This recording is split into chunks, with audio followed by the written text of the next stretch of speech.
Answers to media questions. Question: At the beginning of the briefing, you spoke about the significant escalation in the Middle East. Is it possible to discuss the increased risks of a full-scale conflict in this region?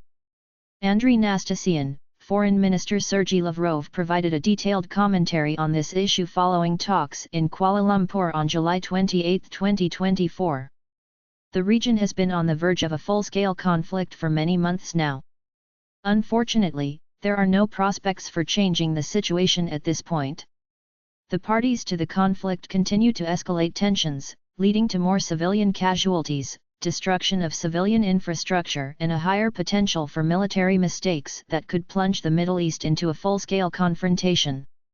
At the same time, Russian diplomats' contacts in the region show that all local countries without exception are striving to avoid a tragic scenario. We are convinced that these states have the necessary political will and capabilities to resolve conflicts through dialogue, rather than confrontation. Foreign players should support this commitment in all possible ways and refrain from acting in accordance with the favorite Western paradigm of balancing acts, which pits regional countries against each other.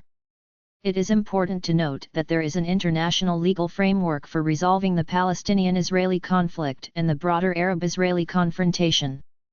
This framework primarily includes resolutions of the UN Security Council and the UN General Assembly that call for the creation of an independent and sovereign Palestinian state within the 1967 borders, with its capital in East Jerusalem.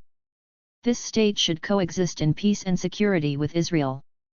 There are various mechanisms for coordinating positions on Middle East peace settlement issues, including the Quartet of International Mediators, Russia, the United States, the UN, and the EU, as well as UN formats for de-escalating the situation on the Lebanese-Israeli Blue Line and in the Golan Heights. However, it appears that not all external parties are interested in promoting peace and the renunciation of military scenarios in the Middle East. They prefer to impose a bloc mentality on the region and exacerbate tensions. Instead of taking practical steps to resume a comprehensive peace process, they hinder any attempts to launch collective diplomatic efforts in the Middle East peace settlement. For example, the United States and later the EU unilaterally withdrew from the Quartet of International Mediators, preventing global and Middle East players from presenting peace initiatives. It is the insatiable desire of unscrupulous countries, primarily the United States, to monopolize regional processes that has led to the dramatic results we are witnessing today. Russian diplomacy is based on a high level of trust. Building the trust displayed by all regional countries, we are actively working to stabilize the situation in the Middle East. In the context of creating favorable conditions for resuming the peace process, in coordination with our Chinese partners, we prioritize the task of overcoming divisions among the Palestinians on the political platform of the Palestine Liberation Organization. The task aims to honor international decisions on the Palestinian-Israeli issue and facilitate the reunification of Palestinian territories, specifically the West Bank and the Gaza Strip, as the foundation for establishing the sovereign state of Palestine. Question: What can you say about the Atella 2/24 military drills held in Finland near the Russian border? Andrey Nastasyin: We view the Finnish military exercises involving about 1,700 personnel and 300 vehicles, which were held on July 21 to 26 near the Russian border, as an integral part of NATO's comprehensive provocative efforts to contain Russia, including within Finland's ongoing accelerated integration into the North Atlantic Alliance. We see that the political leadership of that North European country, being in a state of deep and unprovoked Russophobia, I would like to emphasize this, has voluntarily sacrificed its own national interests, turning the once good neighbour Finland into an outpost of NATO's military aspirations in the Baltic Sea region and the Arctic. Question: How would you comment on the German Foreign Ministry's request to the Venezuelan authorities to publish the detailed results of the presidential election held on July 28, 2024, for every polling station to dispel doubts about the vote count? Andrey Nastasyin: As far as we know, the German Foreign Ministry has published its request on an American social network. Well, I can only say that German diplomacy has not changed. It has again demonstrated an arrogant attitude towards non-Western countries and disregard for the principle of non-interference in the internal affairs of sovereign states. This behavior has long become a distinctive feature of Berlin's foreign policy, which never misses an opportunity to lecture or reprimand someone. The German government is not trying to hide its neo-colonial views on the international stage. Venezuela surely does not need any guidance from the German state and can independently decide how it should live and what it should do. We would like to remind everyone about the unprecedented chaos that engulfed German polling stations during the 2021 parliamentary election. The German authorities are in no position to lecture anyone on holding elections. They should first mend their own ways. We strongly urge Germany not to meddle in others' affairs but get down to resolving very serious problems at home, like conducting a real investigation into the terrorist attacks on the Nord Stream 1 and 2 pipelines. The outcomes of these crimes have affected the basic interests of millions of German citizens. However, there is abundant evidence that the German government is trying to shove them under the rug even though Germany is one of their main victims, no matter how paradoxical this may sound to any reasonable person. Question: Sergei Lavrov has said that Wang Yi told him about his talks with Ukrainian FM Dmitry Kuleba. What exactly did the Chinese foreign minister say? What do the Chinese partners think about Ukraine's readiness for talks? Did they mention Ukraine's self-imposed ban on talks with Russia? Andrey Nastasyin, I believe that you should address these questions to the Foreign Ministry of China, considering that our Chinese colleagues have made a number of public statements on the results of the talks with the Ukrainian party. As for Ukraine's readiness for talks, we see no political will for peace in Kiev or the West. They continue to think in terms of war and have a horror of Ukraine's defeat because this would put an end to their rules-based world order. The self-imposed ban on talks with Russian authorities, which Zelensky formalized on September 30, 2022, remains effective. The Kiev regime and its Western masters reject out of hand all the third countries' peace initiatives. Question: Many Christian organizations around the world, including in France, have already spoken out on the obscene nature of one of the performances during the opening ceremony of the Paris Olympics. What is the foreign ministry's take on this matter? Andrey Nastasyin, this has become a hotly debated topic, and we have already mentioned it in the course of the briefing. Overall, observers around the world are increasingly questioning what happened at the start of the Olympics.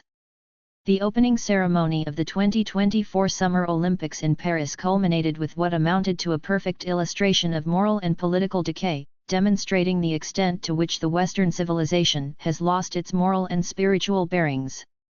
During this event, the French hosts insulted and desecrated the Last Supper, a sacred topic for all Christians. The French recreated Leonardo da Vinci's fresco presenting this scene, but in a perverted manner by inviting transgender actors to perform it. I do not think that we need to describe this show.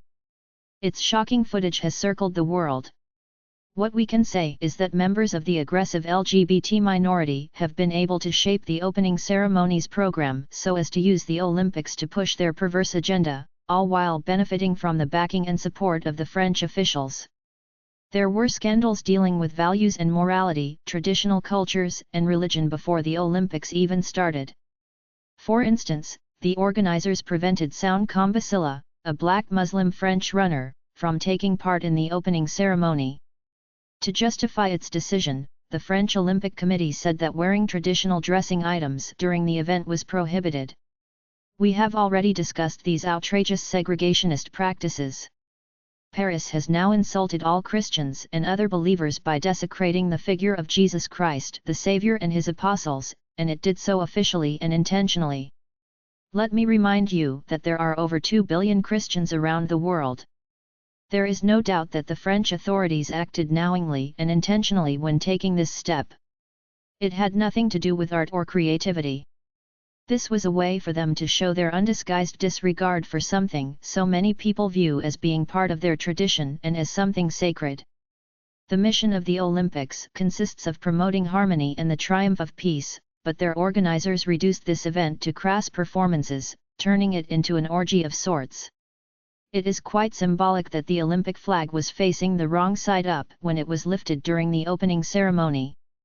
This offers a perfect illustration of the perverse logic and morality behind this event. Instead of building bridges, the West persists in its efforts to erect impenetrable walls between people and world cultures. Neoliberal ideas rule the minds of the political elites in many EU countries, which play an increasingly destructive role in terms of civilizational development. Question: what would be your comment regarding the incident with Mika Badalyan, who is a senior executive at Eurasia, a non-profit organization? The Moldovan authorities denied him entry into the country on what clearly amounts to political reasons.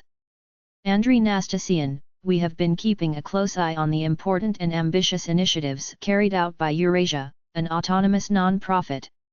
These events bring together young people from many Eurasian countries. There is a lot of creative and unifying potential, so we cannot but welcome these projects.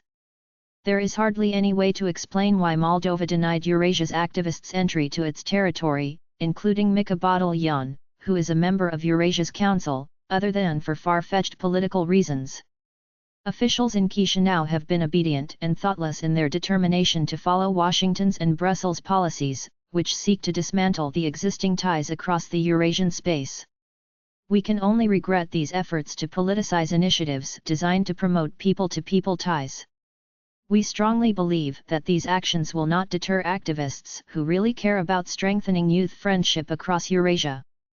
Question: I have a question on Russia's relations with the countries of the Global South. How will Nicolas Maduro's election impact Russia's cooperation with ALBA countries? Andrey Nastasyin: ALBA, the Bolivarian Alliance for the Peoples of Our America, is an association of 10 regional countries, including Cuba, Nicaragua, Bolivia, and Venezuela. Russia has been quite effective in its cooperation with them on the international stage, as well as in terms of maintaining constructive trade, economic, research, technical, cultural and humanitarian ties. We work closely with ALBA's institutions and its executive secretaries. They are Venezuelans, by the way, and we intend to continue this dialogue.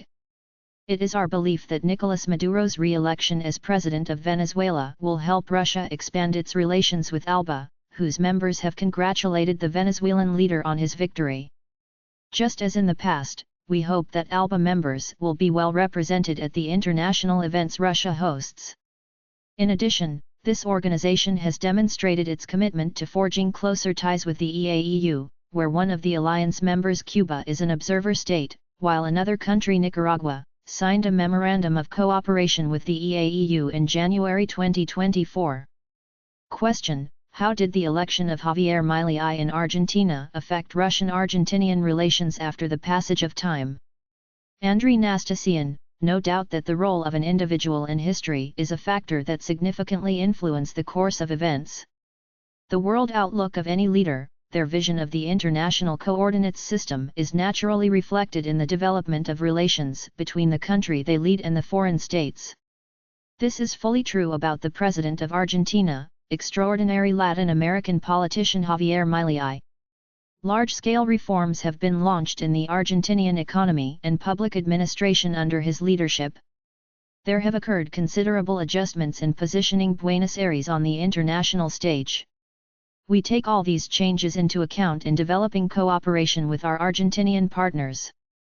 We proceed from the fact that for almost 140 years our countries have been united by good friendly relations based on respect for and consideration of each other's interests. We always strive to build a bilateral dialogue in a trusting and non-opportunistic manner on the basis of mutual sympathy and the desire to hear the interlocutor's point of view. Our principled approach to developing cooperation with the countries of the Latin American region, Argentina is no exception, is based on our readiness to promote projects and initiatives whose implementation meets common interests. Contacts between our countries continue, including in trade, economic, cultural and humanitarian areas. Last March, experienced Argentinian diplomat Enrique Ignacio Ferrer Vieira was appointed Ambassador Extraordinary and Plenipotentiary of the Argentine Republic to the Russian Federation by the executive order of President Javier Milei.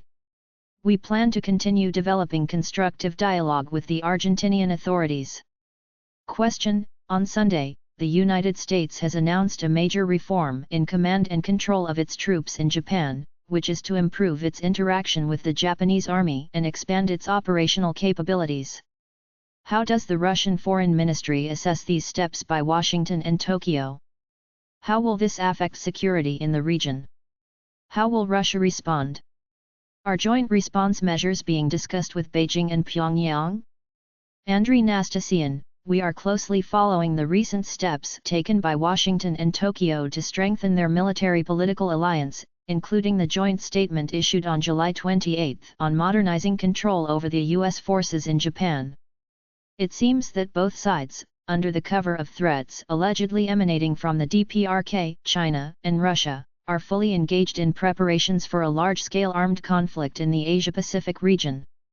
To this end, they are establishing joint headquarters that will manage Allied actions in combat environment, planning a sharp increase in training activities and intend to equip U.S. military bases, specifically in Okinawa Island, with new fire weapons.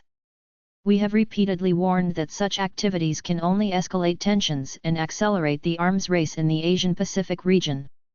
We remind the official Tokyo on a regular basis that its provocative activities in close proximity to the Russian borders carried out together with the United States and other, including non-regional NATO countries, is duly accounted in our defense buildup and will inevitably cause adequate countermeasures.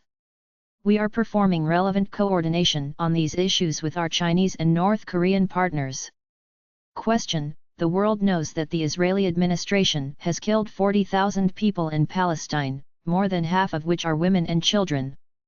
Nevertheless, the U.S. Congress greeted Benjamin Netanyahu as a hero and applauded him for a long time. What do you think of this attitude of American congressmen? Andrey Nastasyin, let their electorate judge American congressmen and their attitude to anything.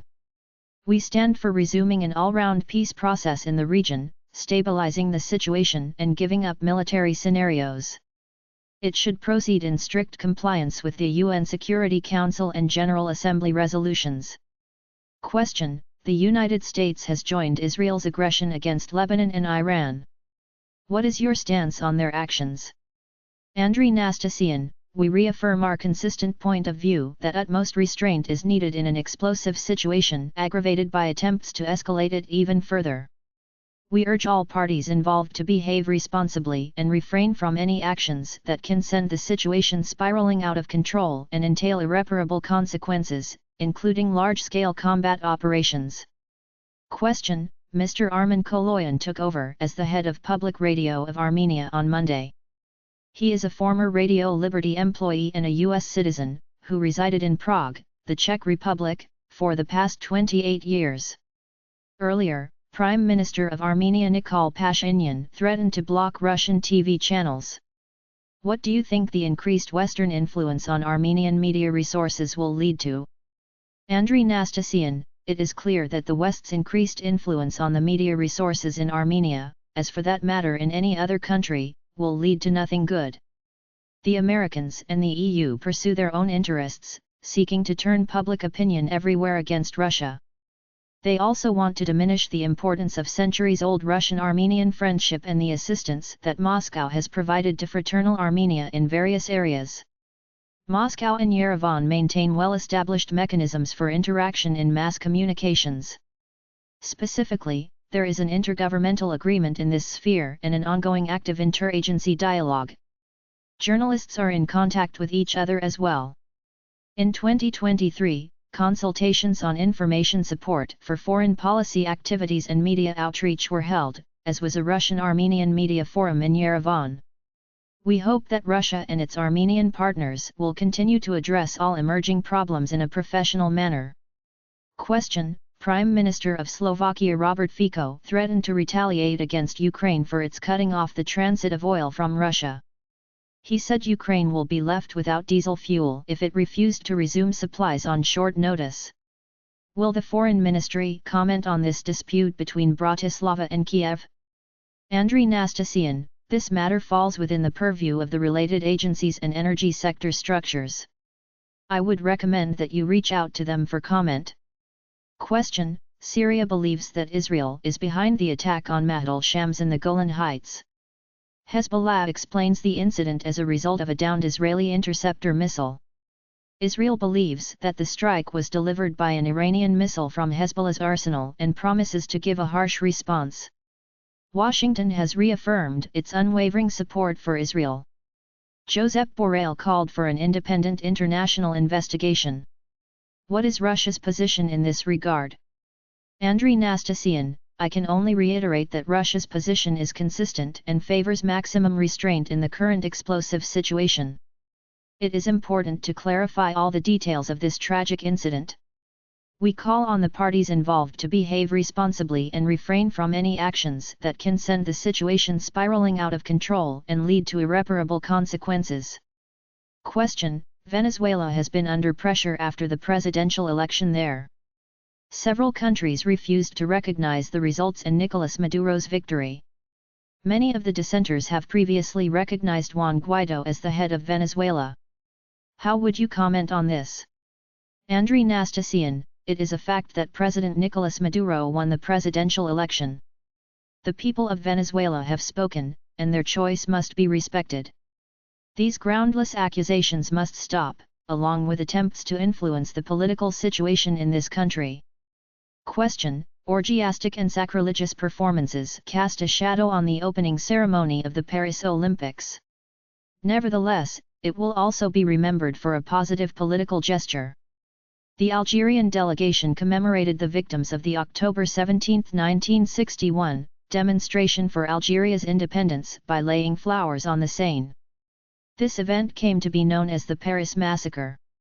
Do you think that the host country must repent its crimes against peace and humanity before receiving the right to hold the Olympics? Andrey Nastasyin, the Paris Olympics have just started, but there were already several scandals. Take the opening ceremony.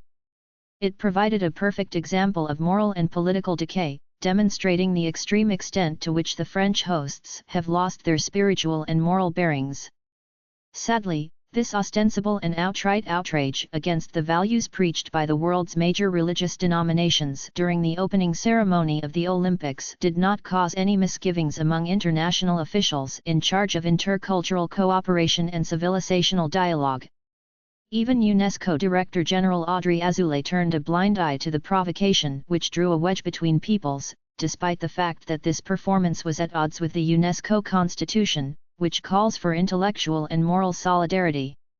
We have also taken note of the commemorative event organized by the Algerian delegation. We would like to emphasize that France has so far been unable to resolve the contradictions and disagreements it has with Algeria. Most of them are rooted in France's colonial past and deal with the crimes it perpetrated against Algerians over a long period starting in 1830. Moreover, historical memory has been a major issue in terms of France's relations not only with Algeria, but also with other African and Asian countries. It seems that the current French government still views the former colonies and territories as its exclusive domain and follows neo-colonial practices when dealing with them. Let me remind you that, according to various estimates, between 200,000 and 1.5 million independence fighters lost their lives during the 1954–1962 Algeria Independence War. There were also between 55,000 and 250,000 civilian casualties, while between 2 and 3 million people had to leave their homes. About 2 million people were deported to special camps where they had to endure extreme hardship. The French used napalm in combat, while also torturing, kidnapping people, and perpetrating extrajudicial killings. It is not up to us to assess what the French have done there from a legal perspective. At the same time, we can see that the French government is doing everything to bury in oblivion the inconvenient past so that the country forgets it. These efforts are part of a more general Western policy to rewrite and falsify history. But erasing these shameful stains would not be easy for the French. As for repentance, let this remain on the conscience of the French leadership. We do believe, however, that it would be virtually impossible for them to set themselves on the path of absolution. Question: The world will remember the Paris Olympics for its scandalous opening ceremony, including not only the way it mocked the Last Supper by having transgender people perform this scene, but also political provocations. Russia was accused of targeting critical infrastructure, while 4 TASS correspondents lost their accreditation. France too aired provocative and insulting statements regarding Azerbaijan. How would you comment on these developments? Andrey Nastasyin: All I can do is repeat that instead of building bridges, the West persists in its efforts to erect impenetrable walls between people and world cultures. Neoliberal ideas rule the minds of the political elites in many EU countries, preventing them from seeing things the way they really are. Christianity was a major element in the development of various civilizations, so all the attempts to desecrate or insult religious feelings anywhere in the world, and not only targeting the Christian faith, are extremely destructive. Question: During her July 24, 2024, media briefing, Maria Zakharova commented on Armenia's arms purchases. What does Russia think about the fact that Azerbaijan continued its massive drive to acquire more weapons after the 2020 war, including from countries like Turkey, Israel, Italy, etc.? This has been happening while President Ilham Aliyev referred to the Republic of Armenia as Western Azerbaijan, which means that he is preparing a new aggression against Armenia. Andrey Nastasyin, I would like to draw your attention to the gist of the ongoing developments in Armenia and the region. What matters the most for this region is that the West, i.e., the United States and the EU, have been proactive in their efforts to disrupt the existing ties in the South Caucasus. What the West wants is to destabilize the region and turn it into yet another hotbed of tensions or even open a second front near the Russian border. In order to achieve this objective, the West has been seeking to infiltrate our multifaceted relations with our regional partners in all their aspects, with a special emphasis on security matters. We have discussed the European Union mission in Armenia and its intelligence and reconnaissance agenda many times. To answer your question, I will say that Russia stands for relying exclusively on political and diplomatic methods for resolving all outstanding issues between Azerbaijan and Armenia. We call on Baku and Yerevan to prevent escalation by exercising restraint and avoiding aggressive rhetoric, while focusing on finding mutually acceptable solutions and bringing about lasting peace and prosperity for the South Caucasus as quickly as possible. As I have already said, the trilateral agreements between the leaders of Russia, Azerbaijan, and Armenia offer a one and only blueprint for delivering on this objective. Question: How would you comment on Baku's persistent use of the term Western Azerbaijan to refer to the territory of the Republic of Armenia, and its calls for the return of Azerbaijanis to that territory? At the same time, the Azerbaijani authorities say nothing about the potential return of Armenian refugees from Baku, Kirovohrad, and other cities, not even from Nagorno-Karabakh. Moreover, in addition to the destruction and appropriation of Armenian historical and cultural heritage in Karabakh, they continue to destroy residential buildings there as well. Andrey Nastasyin, the Armenian-Azerbaijani conflict is a long-standing issue. There have been thousands of refugees and displaced persons on both sides during this prolonged confrontation. Russia has consistently supported the establishment of a lasting and sustainable peace between Baku and Yerevan. This is the aim of the package of trilateral agreements, 1, 2, 3, 4, signed at the highest level in 2020 to 2022. They envision a step-by-step resolution of the most difficult problems, including social and humanitarian issues, and the initiation of a dialogue between representatives of civil society of the two countries. This is not only about refugees, but also about preventing further attacks on the cultural heritage. This issue was also touched upon during previous briefings. Question: How would you comment on Turkish President Recep Tayyip Erdogan's statement about Israel, where he openly admitted to the Turkish army's involvement in the 44-day war in Artsakh in 2020? Andrey Nastasyin, it would be more appropriate to address this question to our Turkish colleagues.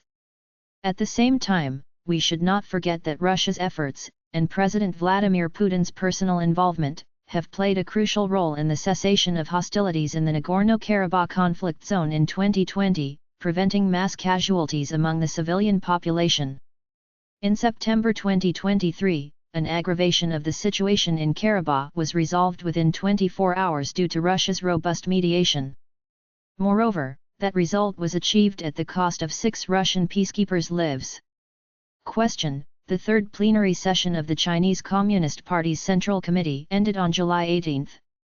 Now that its main results have been summarized and a few adjustments to China's economic policy announced, how would you comment on the plenary session's role in strengthening the Russia-China strategic partnership?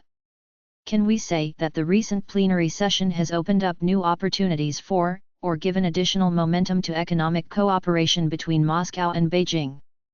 Andrey Nastasyin, we commented on this in detail to your colleagues at the July 18 briefing. I would like to add that, during his meetings with Chinese Foreign Minister Wang Yi on the sidelines of the East Asia Summit, Foreign Minister Sergei Lavrov congratulated our Chinese friends on the successful holding of the third plenary session of the 20th CPC Central Committee, noting that the decisions made were of great importance not only for China's further growth, but also for the global economy. Question: how does YouTube impact Russia's information security? Is it possible to nationalize it or replace it with RussiaTube, and how can the Foreign Ministry facilitate this process? Andrey Nastasyin: first, I would like to state an obvious fact while replying to your question. The ongoing hybrid aggression against Russia by the collective West also extends to the digital infrastructure. We must not forget that all the major IT monopolies, including Google, are located in the United States and operate under U.S. jurisdiction. In turn, Google owns the YouTube video hosting service. Naturally, Washington has considerable leverage to influence these multinational corporations. The United States has initiated processes aiming to establish a global digital dictatorship. Under this dictatorship, specific viewpoints that run counter to Western narratives are suppressed on US-controlled platforms. These platforms promote the cancel culture and remove undesirable media outlets and public opinion influencers/leaders from digital space. Our main criticism of Western online platforms, including YouTube, boils down to their arbitrary censorship practices. They block accounts whose rhetoric is seen as undesirable by U.S. authorities for certain reasons because it runs counter to their propaganda.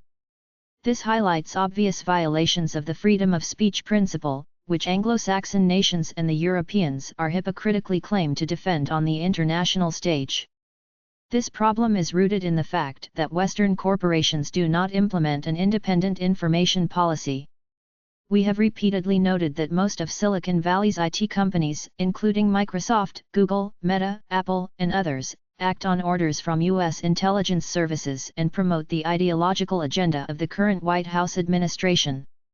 Consequently, it is important to remember, in the context of the YouTube affair, that we are not dealing with neutral transnational companies that cater to their own audiences, but with the U.S. economic operator that promotes Washington's political directives. Speaking of YouTube, the administration of this video hosting service has blocked over 200 Russian media channels belonging to government agencies, public activists, bloggers and other authors since 2020, and has deleted thousands of materials. This is an obvious fact of crude and undisguised political censorship. The platform that independently decides, in line with some unknown rules, which opinion is right or wrong, cannot be considered neutral and unbiased. At the same time, the YouTube administration continues to ignore legitimate demands of the Federal Service for Supervision of Communications, Information Technology, and Mass Media, Roskomnadzor, on deleting over 60,000 prohibited and extremist materials, including those advocating illegal actions against Russian citizens. Certainly, we draw the attention of the international community to this issue at various negotiating platforms. We regularly talk about this at our briefings. How can this issue be resolved? The answer is very simple. For this purpose, it is necessary to eradicate the policy of double standards regarding the interpretation of freedom of speech, on the one hand, and to formalize the principle of honoring national legislations by major IT corporations, on the other. Digital sovereignty is an inalienable part of Russia's security. It is necessary to accelerate efforts to ensure the self-sufficiency of the Russian segment of the Internet and the entire ecosystem of web services. RussiaTube is a leading national video hosting service. Certainly, the Foreign Ministry is contributing to its development. It is worth noting that the Foreign Ministry became the first federal agency to launch its official channel on RussiaTube on April 7, 2021. We also posted the Foreign Ministry's video archives, over 5,500 videos, there, and we add new publications daily. Our RussiaTube channel live streams remarks by the Foreign Ministry's leadership, various bilateral meetings and events at multilateral platforms and weekly briefings with the Foreign Ministry's spokeswoman. We encourage everyone to familiarize themselves with this video hosting service, to upload their materials there and, of course, to subscribe to the official channel of the Russian Foreign Ministry. Question: is it possible to put nationally oriented forces in charge of managing YouTube and RussiaTube hosting services? Andrey Nastasyin: as I have just said, the situation regarding YouTube is perfectly clear, its ownership, management, its goals and operational guidelines. This has been said today and on earlier occasions, and not only by me. As for RussiaTube, we fully support this video hosting platform and see great potential in it. We actively collaborate with it and participate in its development. I believe that everything is progressing as it should. Question: the day before yesterday, on July 29, the Foreign Ministry reported about a failed attempt to smuggle drugs by an employee of the Czech embassy in Russia. Can you provide more detailed information on what is known about this incident? According to the Czech media, the drug involved was Leponex, which is classified in Russia as a strong and poisonous substance. Also, Czech President Miloš Zeman has previously acknowledged the presence of the Novichok nerve agent in Brno. Given the Czech Republic's current anti-Russian stance, we can anticipate any hostile actions from this state. Can you provide further details on the smuggling incident involving the Czech Republic? Andrey Nastasyin: indeed, there have been official reports about this incident, including on the Foreign Ministry's website. Additionally, I can confirm that the case involves an attempt by a member of the administrative and technical staff of the Czech embassy in Moscow to import a medical product into Russia. This was done in violation of established regulations and is considered smuggling of controlled substances under Russian law.